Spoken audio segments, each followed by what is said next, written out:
You don't know who you just touched. Hold still, princess. Professional haircut time. The scissors slice through the humid air of Atlanta's Hartsfield terminal, their metallic snap louder than the boarding announcements. Strangers lifted their phones, eager to stream what they believed was a spectacle, not an assault.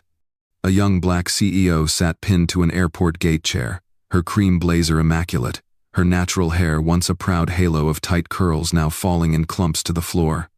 Passengers cheered as if watching reality television, not a federal crime unfolding in real time.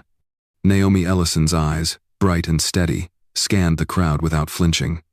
At 32, she was the youngest aerospace strategist in federal contracting, a woman who had built her company from a one-bedroom apartment into a multi-million-dollar consultancy.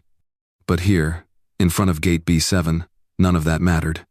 To them, she was just another black woman to be corrected, to be put in her place. Phones captured every insult. "This is how we remind them where they belong," a staffer sneered as he kicked her business cards across the polished floor. Someone in the back shouted for a buzz cut. Another said, "Make it shorter, show her she's not special." The hashtags were already spreading, but this was not entertainment. This was a black story unfolding, one that would ignite the collapse of an entire airline before midnight. Naomi's voice cut through the noise, silk over steel. "Continue, please," she said, the corners of her mouth lifting in a smile that unsettled the mob. She was not begging, she was waiting. "You are about to see how preparation outmaneuvers prejudice, how one woman turned humiliation into systemic change. Stay with us on Hidden Worth, where we reveal the stories behind power, dignity, and justice. If you believe that respect should not depend on race, gender, or hair texture, tap follow now so you never miss a story like this again. Because sometimes, the most explosive change begins with the quietest moment, a pair of scissors, and a woman who refuses to break." Before Gate B7 became a crime scene, before the hashtags, the cameras, and the clapping strangers, Naomi Ellison was just a woman with a boarding pass and a purpose. She moved through the terminal like she had somewhere important to be because she did. Her blazer was cream, crisp, perfectly tailored. Her black slacks fit like confidence. Her hair, styled in a high natural puff, crowned her like a statement, unapologetic, intentional, and deeply professional. She wore no name tag. She didn't need one. At 32, Naomi was already a force in American aerospace policy. The founder and CEO of Ellison Aerospace Strategy, she had personally advised 5 Fortune 100 transportation firms, crafted bias detection systems for the FAA, and delivered keynote lectures at Harvard and MIT on institutional equity in federal aviation. Her name was familiar in high places, even if unfamiliar in the boarding line. She wasn't flying to attend a wedding or to escape a bad week. She was en route to Washington, D.C., to present final recommendations to the Senate Subcommittee on Transportation Equity. Her consulting firm had spent 2 years compiling the data. Her testimony was set to influence nearly $80 million in new federal contracts. That was Naomi Ellison's lane, and she stayed in it strategically, gracefully, and with receipts. But at 6:47 p.m., when she approached Gate B7 to board her first-class seat to D.C., none of that mattered. Her credentials meant nothing to the woman behind the gate. Her achievements weren't visible to the airline staff, or maybe they were and ignored. What they saw was a young black woman with tight curls, a warm complexion, a bright smile, and an air of calm that was mistaken for arrogance. What they chose to see was someone out of place. But Naomi wasn't out of place. She was out of patience for a system that continued to reduce black women to stereotypes the moment they stepped outside of curated spaces. She knew this game. She had studied it, mapped it, built tools to dismantle it. She just never imagined she would become a case study in her own research. Her story wasn't a tragedy waiting to happen. It was a warning, a shift. And for those watching, recording, or judging, it would become clear very soon that Naomi Ellison was not someone you could humiliate into silence. She was someone who turned humiliation into legislation. And it all started with a boarding pass, a gate agent, and a pair of scissors. Naomi arrived at Gate B7 with time to spare. Boarding had not yet begun, and the first-class lane was still quiet. She approached the counter to check her seat assignment. 1 Ampere, window, just as requested. She smiled politely, placed her ID and boarding pass on the counter, and waited. That was when the shift happened. The gate agent, a woman in her mid-40s with a tight ponytail and a tighter smile, barely glanced at the documents. Her name tag read, Connie Jenkins, Senior Boarding Supervisor. Her eyes instead locked on Naomi's hair, then lingered. Connie's tone was clipped. "Ma'am, before I let you board, I need to address something." Naomi raised an eyebrow, calm but curious. "Is there a problem with my ticket?" "No, it's your appearance," Connie replied, lowering her voice just enough to make the words feel personal, but not private. "Your hairstyle violates our grooming policy." Naomi blinked. "Excuse me?" "You'll need to secure or modify your hair before boarding," Connie continued, flipping through a printed manual beside her keyboard. "We have standards for passenger hygiene and safety, and large hairstyles can interfere with headrests and obstruct other passengers' comfort." Behind Naomi, 2 other passengers looked up from their phones, sensing a scene. "My hair is clean, contained, and well within any reasonable limit," Naomi said evenly. "I've flown dozens of times like this. Is there a written policy you can show me?" Connie tapped the manual with a red pen. "It's a company-level guideline, not a TSA rule. But we're authorized to enforce it at our discretion." Naomi remained composed. "I respectfully decline to change my hair. If there's a legitimate safety concern, I'm happy to speak with security." At that moment, a male staffer stepped in. His badge read Nick Ramirez, Gate Operations. He gave Naomi a once-over and smirked. "Be grateful we're not calling TSA, ma'am," he said. "You're delaying the boarding process." Naomi glanced around. More passengers were watching now, their phones raised discreetly. The tension was growing, not from Naomi's voice but from the staff's posture. Connie leaned in. "You can choose to comply, or we'll reassign your seat to standby. You'll miss your flight either way." Naomi took a slow breath. "You're denying me boarding over my hair." "You're refusing to follow instructions," Connie replied. The line between professionalism and prejudice was already crossed, but this was no longer about guidelines. It was about power, perception, and a quiet decision to make someone small because of how she looked. Naomi looked down at her boarding pass seat 1 Ampere, first class, and realized something else. They weren't just trying to move her. They were trying to shrink her. It escalated faster than anyone could have predicted. After Naomi refused to alter her hairstyle, the gate area turned tense, then chaotic. Connie Jenkins made a quick radio call.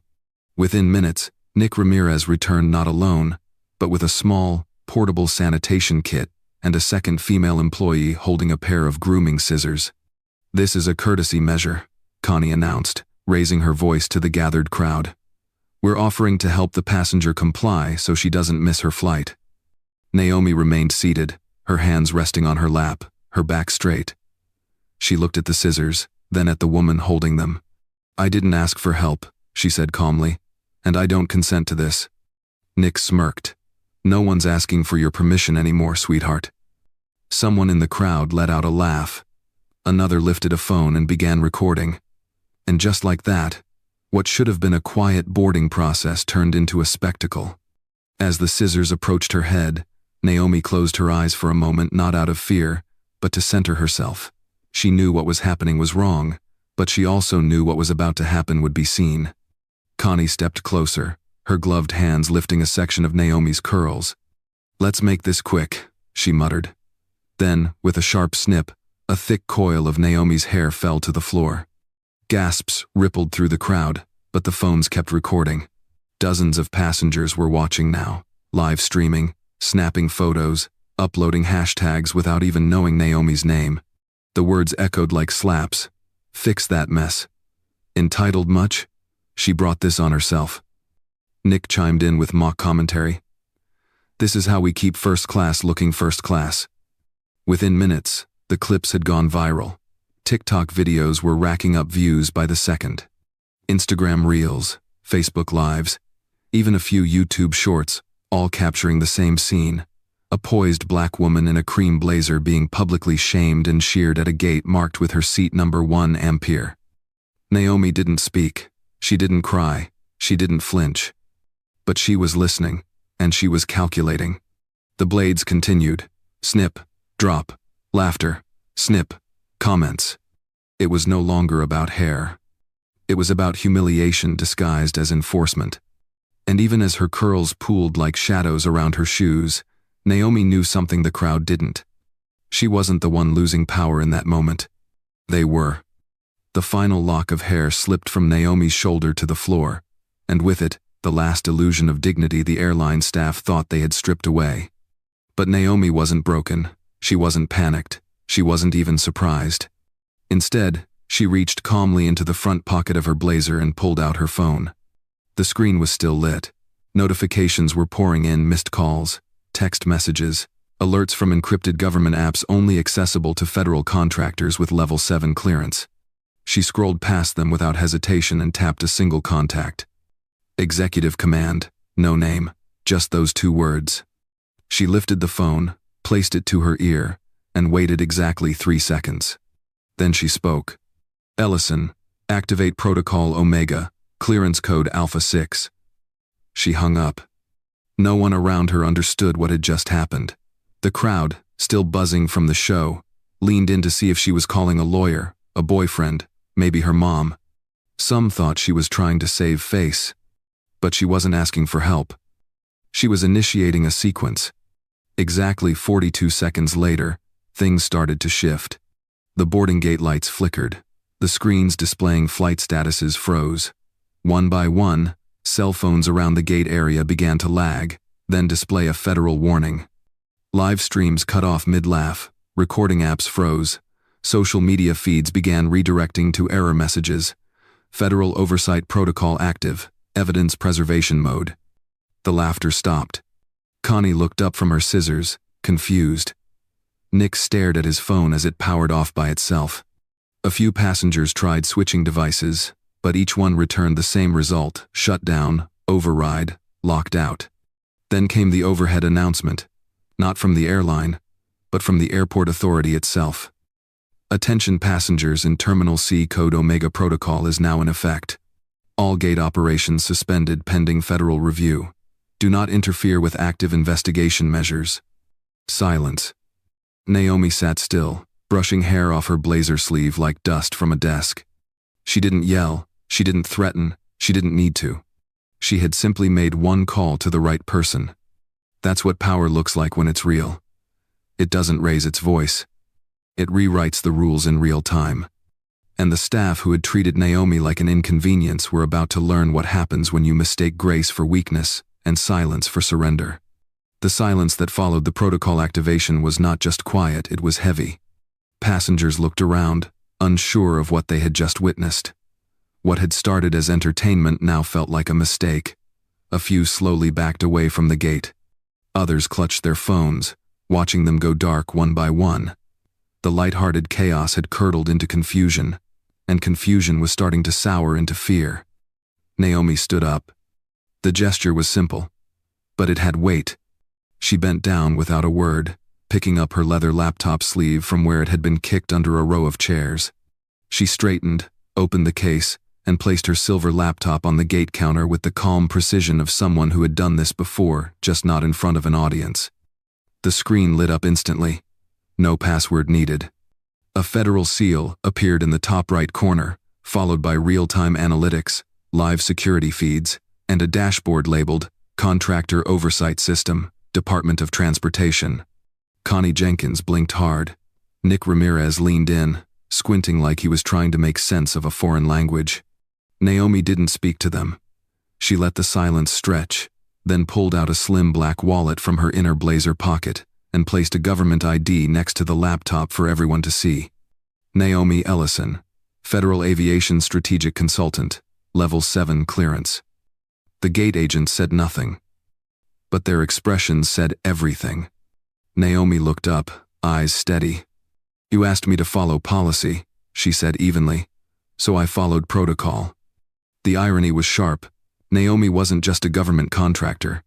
She was the government contractor who had designed the bias detection and anti-discrimination training modules for the very airline now scrambling to remember her name. Delta West Air had hired her company, Ellison Aerospace Strategy, 18 months ago to evaluate internal discrimination risks and reduce liability in federal audits. She was the one who built the system that monitored staff behavior for exactly the kind of misconduct that had just been broadcast to thousands online. And now, in a single act of public humiliation, that same company had handed her the perfect case study, one where the victim also happened to be the architect of the solution. Naomi looked toward the security camera in the corner of the ceiling. It blinked red. Good. That meant it was still recording. Because she wanted every second of what came next documented, archived, and delivered straight to the Federal Review Board. The investigation had already begun. And so had their collapse. The sound of rushed footsteps broke the frozen air around Gate B7. 3 men in dark suits moved quickly through the terminal, flanked by security. In the center walked Richard Calhoun, CEO of Delta West Air. His face, normally calm and composed behind boardroom tables, was drawn tight, jaw clenched, phone still pressed to his ear. He wasn't supposed to be here tonight. But Protocol Omega had triggered an executive-level alert, and when your airline cuts the hair of a federal contractor on live video, there is no time to delegate. Calhoun spotted Naomi immediately, not because she was causing a scene she wasn't, but because the room revolved around her, the same way a court revolves around a judge. She stood at the gate counter, arms folded, laptop open and humming. A live data feed pulsed across the screen, keyword flags, incident timestamps, geotagged footage from internal cameras. Her ID and credentials were still visible beside the keyboard. Calhoun approached slowly, cautiously. "Miss Ellison," he said, trying to summon a tone between apology and damage control. Naomi didn't look at him. "The dashboard refreshes every 15 seconds. I'd suggest you keep up." Calhoun glanced at the screen, then flinched. Line after line of violation logs scrolled down a real-time digital obituary for his airline's credibility. He cleared his throat. "This incident, this misunderstanding." Naomi turned toward him. "Don't say misunderstanding," she interrupted, voice flat. "Your staff assaulted me. On camera. During official federal travel." He tried again. "There are processes in place for handling complaints. We can begin internal review immediately."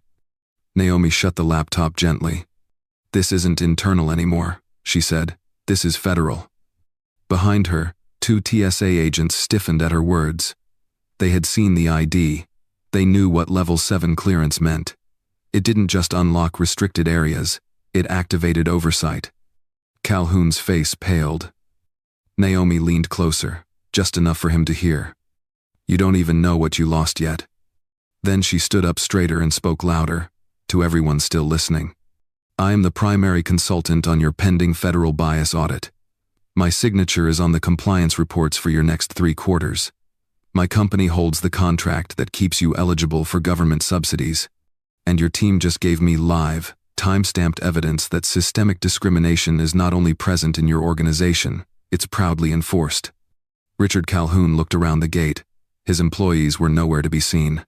His passengers had stopped recording, not out of respect but out of realization. This was no longer about a flight. This was about fallout. And he had arrived far too late to stop it. Naomi reopened her laptop, her fingers moving with quiet certainty across the trackpad. The screen brightened, displaying a 6-point compliance framework titled, "Immediate Remedial Actions, Delta West Air." She didn't ask for permission to present it. She didn't need to. Richard Calhoun leaned forward, trying to read the details. His legal advisor, who had arrived 5 minutes too late, was already scribbling notes with shaking hands. Naomi began. "Let me be clear," she said, her voice calm, her posture steady. "This is not a negotiation. These are non-negotiable federal compliance directives following violation of civil rights under active contract protections." Calhoun said nothing. No one dared interrupt. "Term 1, Naomi stated, eyes locked on him. "Immediate termination of all staff directly involved. That includes Connie Jenkins, Nick Ramirez, the supervisor who authorized the grooming enforcement, and anyone who participated or encouraged the assault." Calhoun opened his mouth to speak, but Naomi continued without pause. "No severance packages, no references. Their personnel files must reflect federal civil rights violations accessible to all future employers in the transportation sector." "Term 2, she said, tapping the screen. $1.2 million in direct settlement to me for racially motivated assault, federal contractor interference, and emotional damages. Someone behind Calhoun let out a breath, quiet but sharp. Term 3, she added. Immediate cancellation of the federal compliance review you were scheduled to pass in 3 weeks. That audit will now be escalated to full investigation with a recommendation of funding suspension. Calhoun's eyes closed briefly. That alone would cost the company millions. Term 4, Naomi said.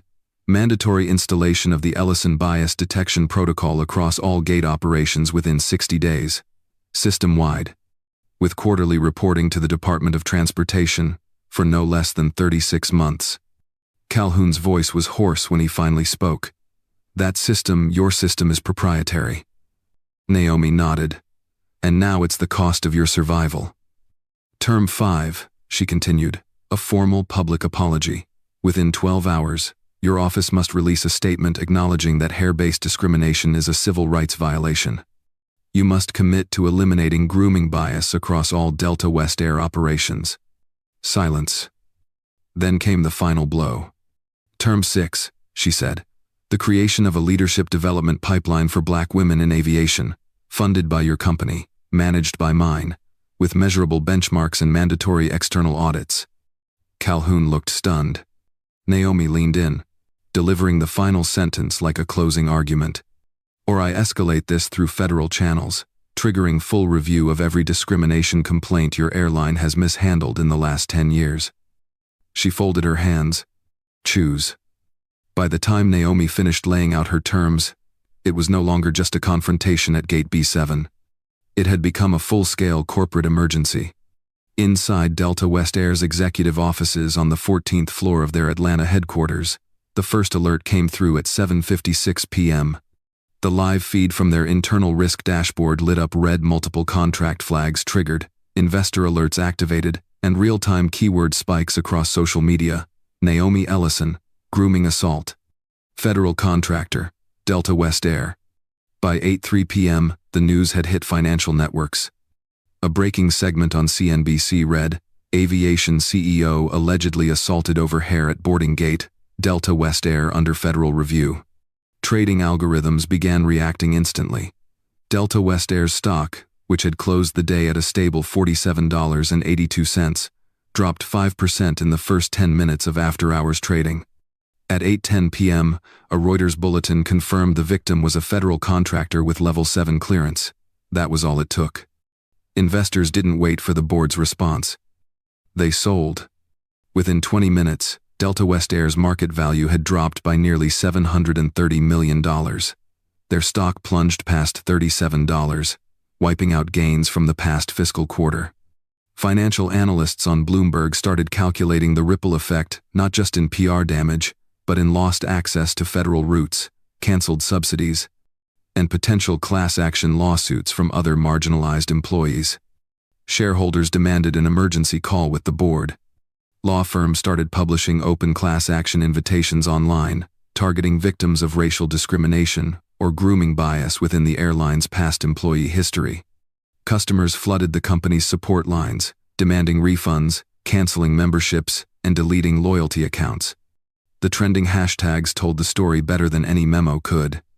Number, hair is not unprofessional. Number, Ellison effect. Number, Delta West collapse. Number, from gate to courtroom. Inside Terminal C, Naomi's phone buzzed once, an alert from her brokerage account. She glanced down, then smiled faintly. Her own company's valuation had surged as consulting firms, public agencies, and competing airlines began reaching out, offering contracts, support, and long overdue respect. This wasn't revenge. It was a reckoning. And every second they had laughed at her, filmed her, mocked her hair, had become part of the digital evidence trail that now closed around them like a vice. Richard Calhoun watched the real-time stock graph nosedive across his legal advisor's iPad. He whispered, barely audible, "We're finished." Naomi didn't respond. She didn't have to. The numbers were speaking for her now. And they were unforgiving. 10 days after the incident at Gate B7, Naomi Ellison stepped onto a stage in Chicago for her first public appearance.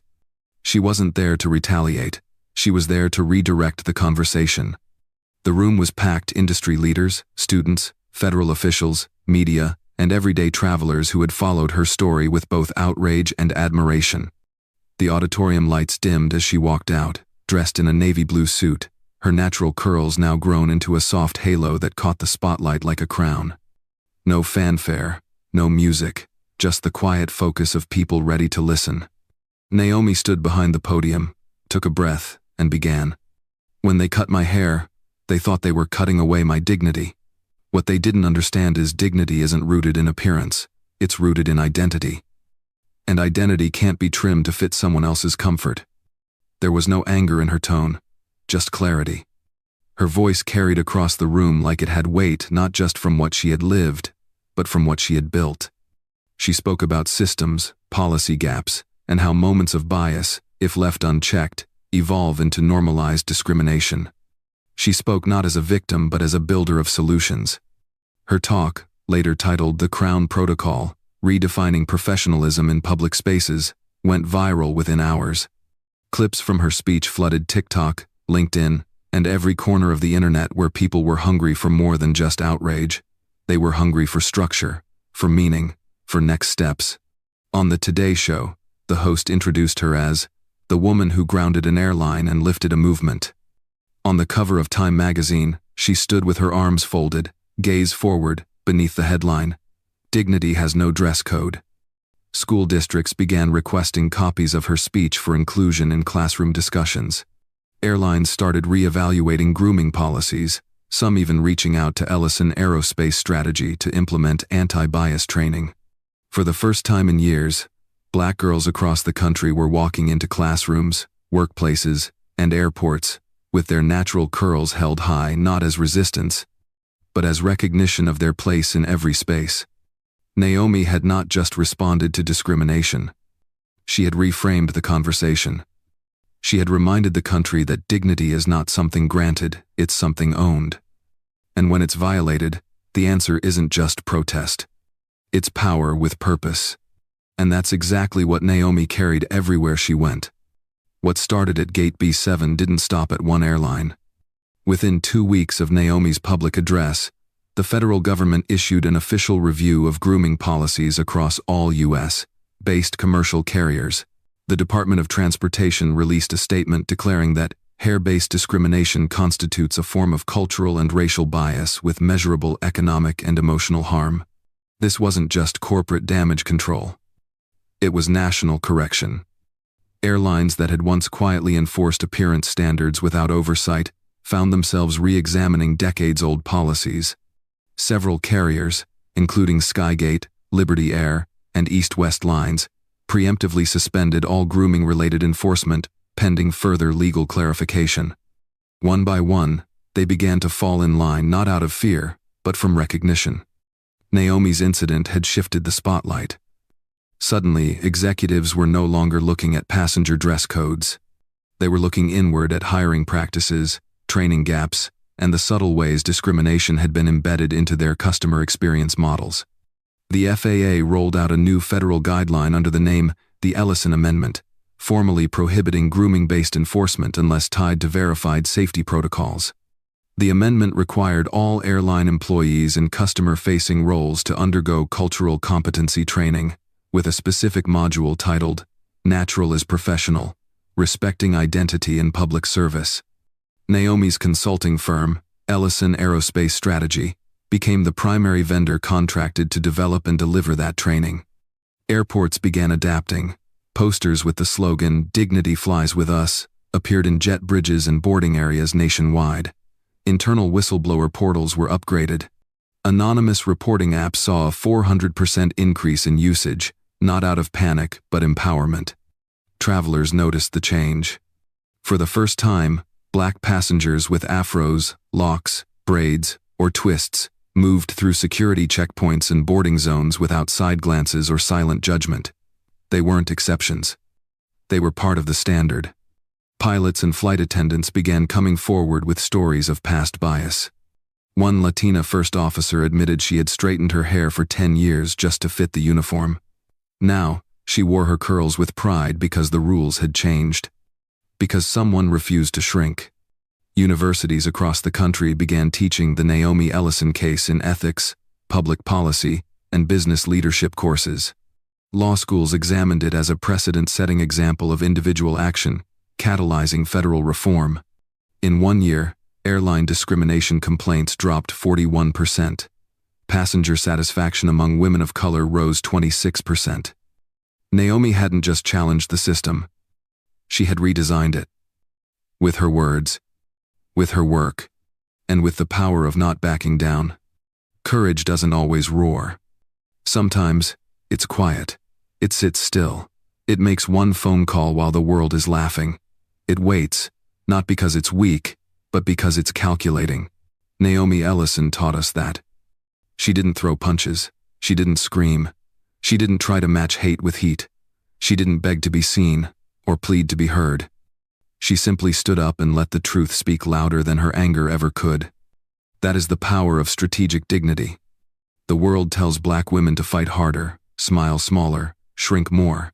It tells them that their hair is too much, their presence too loud, their confidence mistaken for arrogance. And when they refuse to shrink, it punishes them quietly, daily, publicly. But Naomi didn't shrink. She prepared. She studied the systems. She built her seat at the table. And when they tried to take that seat away from her, she didn't flip the table, she rewrote the blueprint. Her response wasn't rage. It was architecture. She didn't burn the airline down with emotion. She dismantled it with facts. She didn't seek revenge. She secured reform. And in doing so, she reminded us all that real power doesn't always show up in the form of protest signs or press conferences. Sometimes, it shows up in silence, in stillness, in strategy. That's the lesson. Courage isn't always loud, but it is always present. And for anyone watching this, especially women who've ever been told you're too bold, too different, too much, let this story remind you that you are never too much. You are enough. You are powerful. And when your dignity is questioned, you don't have to shout to prove your worth. You just have to stand. If you've ever faced bias, whether for your skin, your gender, your identity, or your voice, share your story in the comments below. Because stories like Naomi's are not rare. They are simply unspoken. Until now. Subscribe to Hidden Worth to discover more Black stories that change the rules not just for themselves, but for all of us. And if you believe in the kind of courage that rewrites systems, share this video. Let someone know that stillness isn't surrender. It's strategy.